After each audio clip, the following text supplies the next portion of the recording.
Fala galera, só para deixar claro antes de começar o vídeo, tá? Tudo que eu tô falando aqui envolve cães com impulso de matilha, tá? Não tente aplicar, não tente observar situações onde são cães que não convivem em grupo, vai dar problema. Existem cães que não vivem em grupo. Por isso que eu, Paulo, não sou a favor da separação atual de cães lupus familiares. Existem cães com atitudes diferentes, existem cães com comportamentos diferentes, em posições corporais diferentes. Então, há cães que não convivem bem em grupo. Tudo que eu vou falar aqui são para cães que vivem em grupo, beleza? Então observe isso primeiro, porque existem molossoides que não vivem bem em grupo, existem bulls que não vivem bem em grupo, existem terriers que não vivem bem em grupo. Até com a atual seleção existem cães lupoides que não vivem bem em grupo. Beleza? E é isso aí galera, bora pro vídeo. Bom dia, boa tarde, boa noite. Meu nome é Paulo, bem-vindo ao canal Sinofilia Sem Censura. O tema de hoje é matilha. E por que eu vou falar sobre matilha? Eu não ia falar na verdade. Porque são poucas pessoas que têm matilha, são poucas pessoas que precisam de matilha. Porém, o Facebook me mostrou um vídeo de um adestrador falando sobre um Rottweiler e um pastor de Cáucaso, onde o Rottweiler estava sendo treinado para ser líder. Tá? Eu já fiquei naquela de isso não existe, mas tudo bem. Depois ele mostrou um monte de Golden Retriever que o dono colocou apenas um pote de comida, teve desavença, ele soltou um Golden Retriever maior e ele falou que possivelmente aquele Golden foi treinado para ser líder.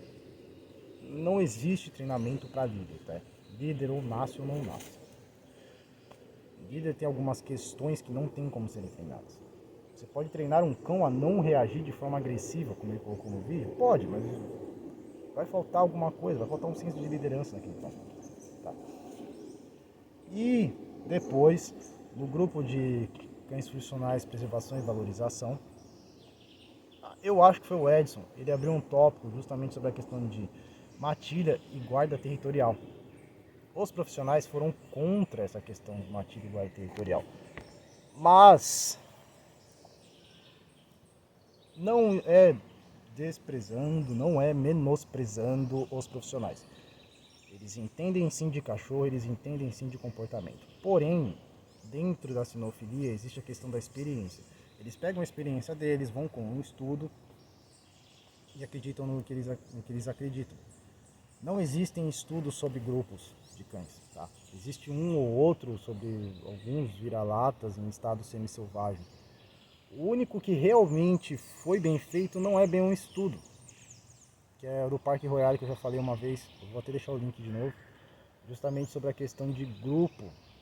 Eles falam sobre a questão de dominância, como que é uma matilha, enfim. Então, eu vim mais para falar sobre isso mesmo.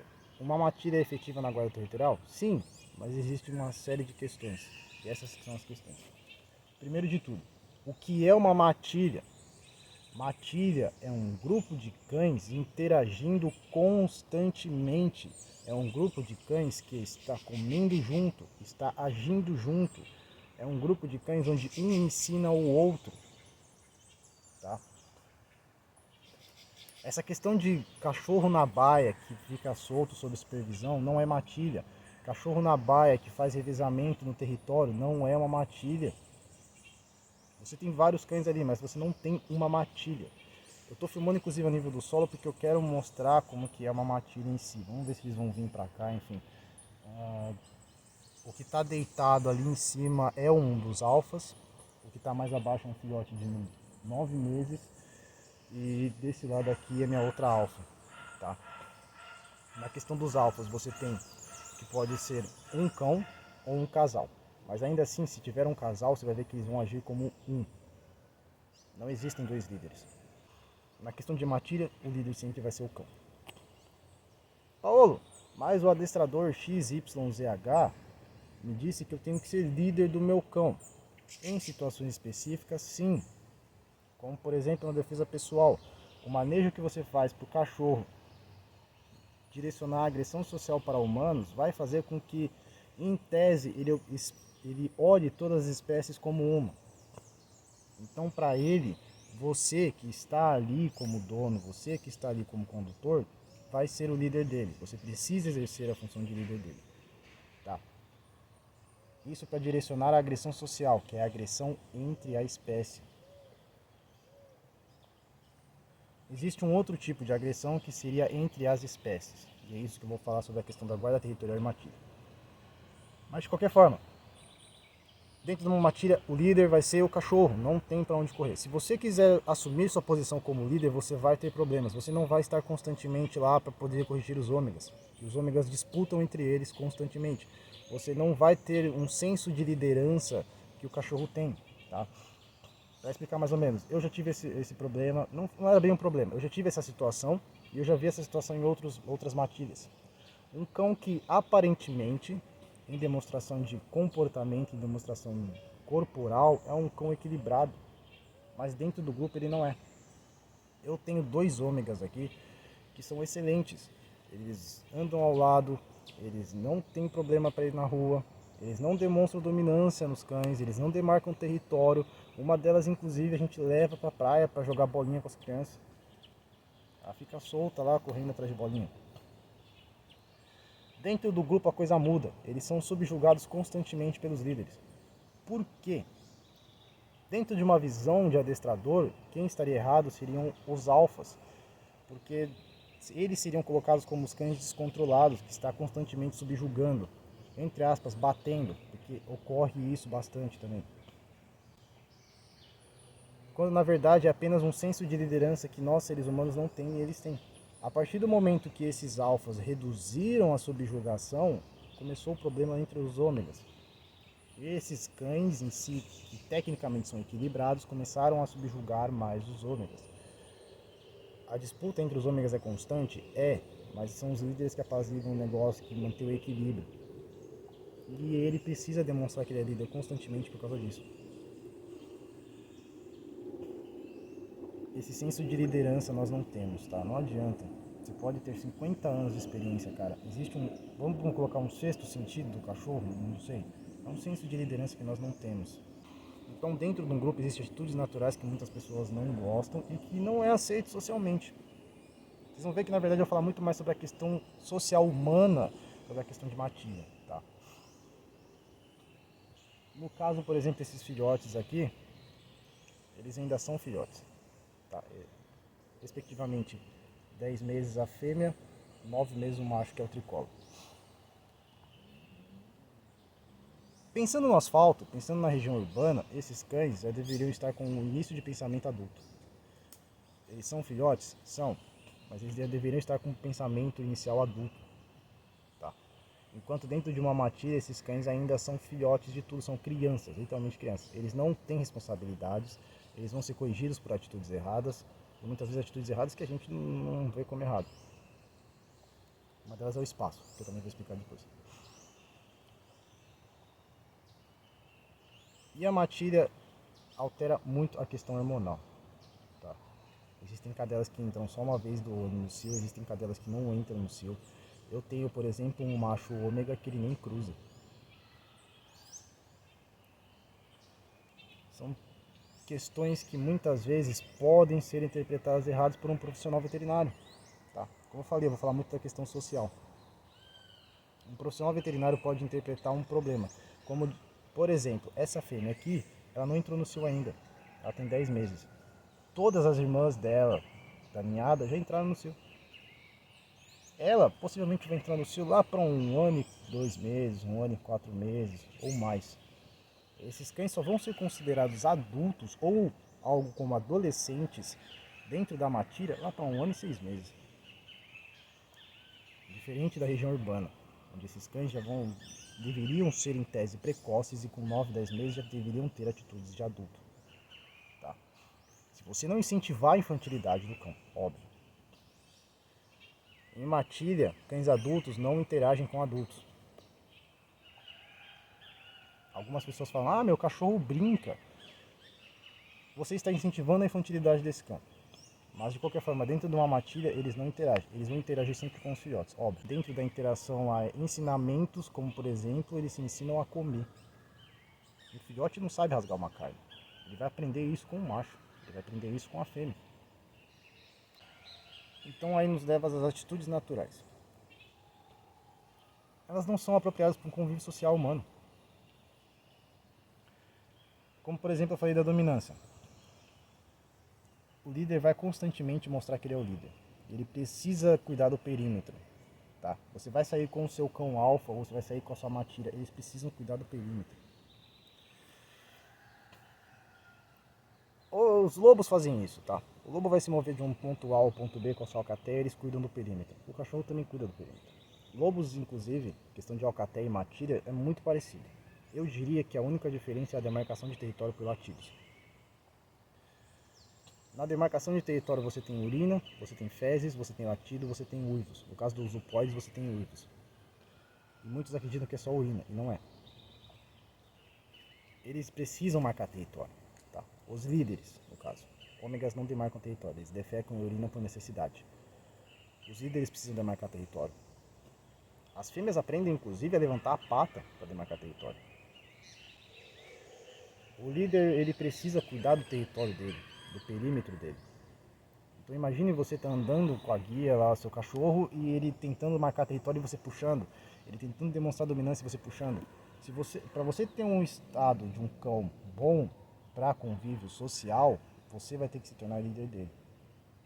E se você se tornar líder dele, é onde você vai ter problema com os outros homens. A questão de você sair só com um cão só e a matilha ficar ali vai causar problemas de latidos excessivos. Eles não vão entender o porquê que um líder está saindo e eles estão lá. Certo? E você tem a necessidade de espaço. Espaço não é só ter espaço. Ah, eu tenho um espaço grande. Não. Cada um tem o seu espaço. Diferente da visão de seu cachorro está na cama, você vai sentar na cama, seu cachorro sai. O cachorro respeita o seu espaço. Na questão social urbana, o cachorro precisa respeitar o seu espaço, porque você é o líder. Tá? Na questão de matilha, não.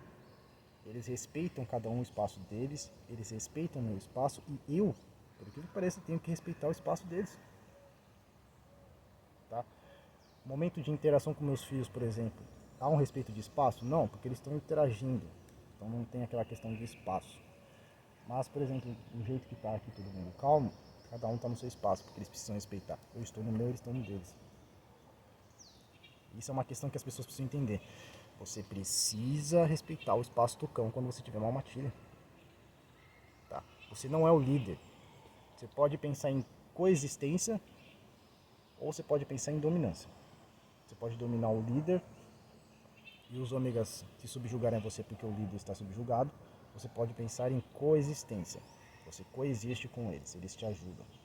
Tá? Mas em questão de você ser líder, não. Dominância e coexistência é algo normal até na vida selvagem. Dominância entre as espécies e coexistência de uma espécie com a outra. Por exemplo, um cachorro, um lobo caçando junto com um texugo, por aí, essas coisas. Eles têm a noção de espécies. Tá? Eles tanto têm a noção de espécies que eu já tive o prazer de observar grupos raciais diferentes se separando. Se separando por grupos raciais, se separando por idade. Eles têm essa noção. Por mais que raça é um conceito social humano, em tese todos são canis lupus familiares, quando você tem uma matilha, eles buscam os seus. Tá? Se você tiver vários grupos raciais, você vai ver você vai ver que eles vão se separar por grupos raciais. Que eles buscam os seus. Óbvio, se tiver num cio, por exemplo, o cachorro vai lá cruzar e não está preocupado com o grupo racial. Óbvio. Até na vida selvagem acontece isso. É onde nascem os híbridos selvagens. Aqui, por exemplo, está tendo a questão do graxaim, da Mata Atlântica cruzando com o graxaim do Pantanal. Estão nascendo híbridos da questão dos graxaíns. Tá? Acontece isso também. Mas, em tese, eles vão se separar em grupos raciais. Eu tenho certeza, óbvio, não tem estudo sobre isso e quase não deve ter observação sobre isso. Mas se você soltar várias raças com líderes equilibrados, eu tenho certeza que eles vão se separar em grupos raciais. Eles vão buscar os seus. Tá? Então, dentro de tudo isso, é efetivo um grupo para defesa territorial? É, quando o líder é bom. A força dos cães está no grupo, mas essa força depende de um cão. Mesmo que você tenha um casal, por incrível que pareça, a força depende de um cão, que seria o líder. Pensando em área rural, em área de fazenda, isso é maravilhoso. Se você não interferir na ação desses cães, se você não interferir no convívio desses cães, eles determinarem quem é o líder, você vai ter uma efetividade na defesa territorial, uma efetividade no trabalho muito grande. Não só na defesa, tá? Até pensando em pastoreio, se você tem um líder muito bom, seus cães vão pastorear muito bem. Dentro da área urbana, como eu falei, tem uma série de questões. Imagine seus cães demarcando o território a partir de latido. Você tem 8 cães lá latindo na cabeça do seu vizinho, uivando na cabeça do seu vizinho. Aí você tem a questão hormonal. A matilha altera a questão hormonal das fêmeas. A matilha altera a questão hormonal dos machos. E aí você leva no veterinário preocupado. Pô, minha fêmea tá com 1 ano e meio, não entrou no cio ainda. Isso pode levar a mais problemas, tá? Aí de repente a pessoa acha que o veterinário acha que tem problema, tem que castrar. O veterinário acha que vamos entrar com uma bomba de hormônios para ver se resolve, entrar com medicamentos, enfim. Existe toda essa questão da parte urbana e principalmente do convívio social. Você não vai querer sair com o seu cão para passear e seu cão ficar toda hora demonstrando dominância. Seu cão ficar toda hora querendo marcar território. Na questão urbana, as pessoas sempre vão querer meter a mão. Elas não gostam das subjugações, elas não gostam das dominâncias. Um ômega, quando está sendo subjugado, pode chegar a gritar feio. Aí vem o líder, e algumas pessoas acham que pela forma como ele, por exemplo, vai pegar, vai chacoalhar e soltar, vai estar machucando. Não está machucando, mas algumas pessoas não aceitam, acham errado. E aí vai interferir. Você interferindo, você pode colocar um cão ruim como líder. E aí você vai ter problema. Na guarda territorial, principalmente. Se o líder não defender, os ômegas não defendem. Se o líder é ruim, você pode ter um ômega muito bom ali na matilha e você não sabe porque ele vai estar sendo subjugado por um líder ruim. O líder pode ser ruim por questão de interferência humana, o líder pode ser ruim porque não há um equilíbrio bom na matilha. E o líder ele é líder só porque ele é maior e mais forte. Para vocês entenderem, seria mais ou menos aquele filme do Balto, onde tem aquele husky siberiano. Aquele husky siberiano é um péssimo líder. Quando os cães foram pro Balto, eles agiram de forma melhor. Tirando toda a área Disney da questão do desenho, seria mais ou menos aquilo. Um líder ruim leva os cães a ficarem ruins. Um líder ruim pode subjugar um ômega que seria muito bom, que tem potência. Certo? E principalmente a questão de gastos. Tá? Matilha demanda gastos. Nós não vivemos num país onde os cães caçam a comida deles, então matilha demanda gastos. Você poderia direcionar todo aquele gasto treinando 2 cães, treinando um cão. Você poderia direcionar todo aquele gasto dando uma alimentação melhor.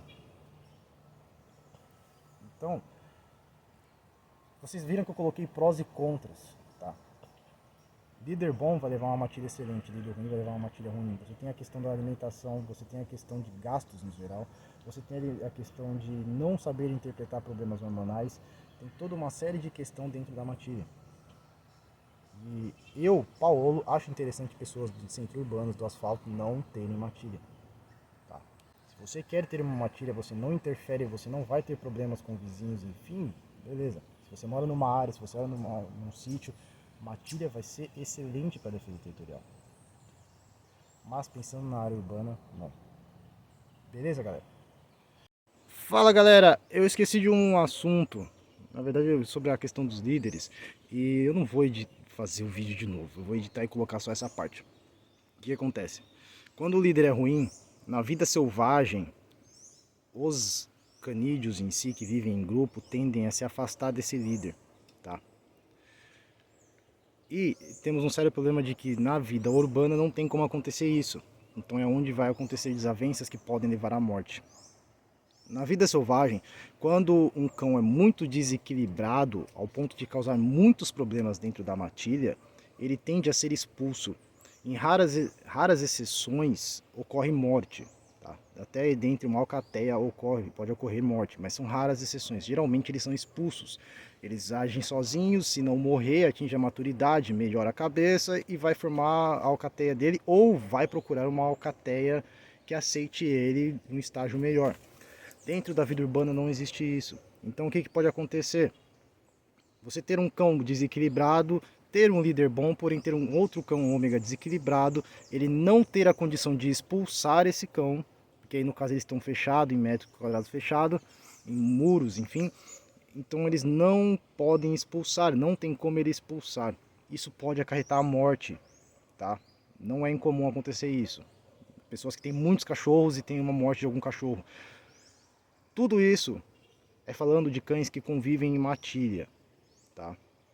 Pensem nisso, são cães que convivem em matilha. Então você pode ter problemas quando você tem membros desequilibrados do grupo, porque eles não têm como determinar naturalmente quem vai ser o líder, não tem como determinar naturalmente expulsões. E aí vai caber a você interferir, retirar o membro que é problema, ver que o líder é um problema e tentar acabar com essa questão do líder ruim, enfim. Então tem que tomar muito cuidado com isso também, porque pode acarretar a morte. E como eu falei, a maior questão nesse vídeo são os problemas sociais. Isso se torna um problema social, seu vizinho vai te denunciar, falando, pô, o cara não cuida dos cães, os cães estão se matando. Beleza? Existe a questão da agressão também, tá? Quando a gente falar de defesa territorial, vocês têm que entender que existem os impulsos que vão fazer o cão defender o território. A questão da agressão é muito mais simples você direcionar a agressão social do cão para o ser humano do que esperar que o cão tenha uma agressão para outras espécies. Como assim? A agressão social é justamente o cão tendo atitudes dentro da espécie. É a agressão que ocorre dentro da espécie, tá? Você tem a agressão que vai ocorrer entre as espécies. Ela começa com um estágio de dominância, um estágio de dominância e territorialismo, e pode partir para a agressão, no caso o combate. Essa questão depende muito do líder, tá? O cão consegue observar outras espécies e ter a agressão? Sim, mas é muito difícil hoje em dia porque nós selecionamos os cães de forma diferente do natural. Isso é algo natural de outros animais. E a tendência natural é sempre a preservação, certo? Mas há sim a agressão entre as espécies, a dominação entre as espécies. Ela começa com o estágio de dominação, ela começa com o estágio de territorialismo e ele, se necessário, ele tende a ir para a agressão. Tá? Nesse ponto, a agressão social é muito mais fácil de ser trabalhada, é muito mais fácil de ser manejada e é muito mais fácil dentro da situação atual que nós temos os cães. Se você falasse para mim isso no século II depois de Cristo, no século II antes de Cristo, você tem cães estágio um tanto quanto mais naturais, então teria essa agressão. Essa agressão pode ser vista em cães de pastoreio. Tá? Esse tipo de agressão entre as espécies pode ser vista em cães de pastoreio. Um cão de pastoreio bom tende a ter agressão, porque ele não vai conseguir manejar um touro bravo, se ele não tem agressão. Então por isso que é muito mais fácil também nessa questão de lupóides. Se você quer ter uma matilha, eu te aconselho lupóides. Molossos, no geral, não foram trabalhados para serem de matilha, certo? Existem os molossos que vivem em matilha, óbvio, mas falando em um geral, eles não foram trabalhados para conviver em matilha. E é isso. Eu adoro matilha, tá? Eu gosto dos cães em estágio natural. Digo para vocês que nunca vi uma alcateia, mas deve ser algo muito próximo da alcateia. Como eu falei, tem desavenças, tá? Existem atitudes que as pessoas não gostam, existem atitudes um quanto mais robustas. Não quer dizer desequilíbrio do cão. Principalmente, eu não estou falando que os adestradores, os profissionais atuais são ruins, eles entendem de cachorro. Mas, infelizmente, eles não têm a experiência de uma matilha e acreditam que a matilha seja ruim. Tá? Isso não quer dizer que seja ruim. A matilha é efetiva, mas como eu falei, a força do cachorro está na matilha, mas essa força depende de um cão. Beleza? E é isso aí, galera. Valeu e até a próxima.